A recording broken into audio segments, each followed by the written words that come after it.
Hello guys, तो कैसे हो आप सभी लोग। आपका हमारे राम रिव्यू चैनल में आपका स्वागत है। मैंने अभी अभी देखा प्रभास की स्पिरिट मूवी का जो रिलीज डेट और अभी सलमान खान की नई आने वाली मूवी फिल्म का रिलीज डेट, क्योंकि वो फिल्म भी आने वाले है इसी 2027 की ईद के डेट पर।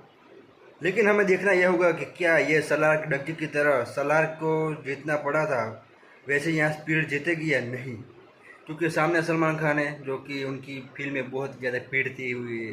क्या इस मूवी में वो कमबैक कर पाएंगे, और या फिर ये प्रभास का ये सबसे बड़ा कमबैक होगा स्पिरिट से, क्योंकि इस बार प्रभास ने डायरेक्टर्स के बीच में भी लड़ाई होने वाली है, क्योंकि सामने दिल राजू और इस तरफ संदीप रेड्डी वांगा है। उस तरफ हुआ भूषण कुमार तो इस तरफ दिल राजू। तो इन लोगों का ना फिल्म बनाने का नज़रिया देखने के बाद ही पता चलेगा कि कौन सी मूवी आगे जाकर जीतेगी। और 90% चांस ज़्यादा है कि स्पीड मूवी ज़्यादा कमाएगी, तो 10% चांस ये है कि सलमान खान का कमबैक हो, लेकिन सलमान खान का कमबैक होने का चांसेस बहुत ही ज़्यादा कम है।